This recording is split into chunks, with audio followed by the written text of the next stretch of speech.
আমরা বাঙালিদের কিন্তু ১২ মাসে ১৩ পার্বণ লেগেই থাকে, আর তার মধ্যে একটা পহিলা বৈশাখ আমাদের নতুন বছর শুরু হবে।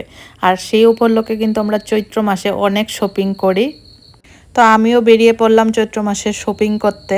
তো হ্যালো, হাই এভরিওয়ান, সবাই কেমন আছো? আমার নতুন আরেকটা ভিডিওতে সবাইকে জানাচ্ছি ওয়েলকাম। ভিডিওটা লাস্ট পর্যন্ত দেখো, তোমাদেরও ভালো লাগবে। এই দিন আকাশটা মেঘলা হয়েছিল আর খুব সুন্দর লাগছিল। ভাবলাম এখানে কয়েকটা ফটো আর ভিডিও বানিয়ে নেই। আর এই রাস্তাটাও আমার ভীষণ পছন্দের, তোমাদের সাথে আমি আগেও শেয়ার করেছি এই রাস্তাটা।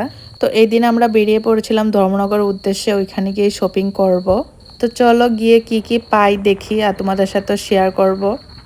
আর পয়লা বৈশাখটা কিন্তু আমাদের জন্য অনেক স্পেশাল, কারণ তখন আমরা অনেক জামা কাপড় কিনি, তারপর খাওয়া দাওয়া সব কিছু মিলে কিন্তু খুব সুন্দর কাটায়।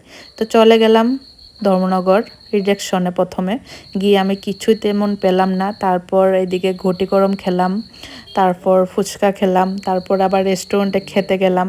বুঝতে পারছিলাম না আমি কি এখানে শপিং করতে এসেছি না খেতে এসেছি। তারপর ভাবলাম আগে চলো খেয়েই নেই, তারপর খেয়ে তারপর বিশালে যাব, কারণ রিডাকশনে তো কিছু পেলাম না। তারপর বিশালে গিয়ে দেখবো আর কি কি পেলাম।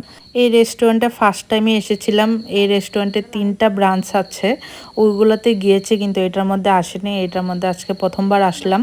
তো খাওয়া দাওয়া করে দেখি কি রকম এখানের খাওয়া দাওয়া। আমার হাজব্যান্ডও বলছিল ভীষণ খিদা পেয়েছে, কারণ ও স্কুল থেকে বাড়িতে এসেই তারপর আমরা বেরিয়ে পড়েছিলাম আর খাওয়া হয়নি ওর। তারপর এদিকে অর্ডার করেছিলাম ভেজ ফ্রাইড রাইস, চিকেন কষা আর ডাল মাখনি।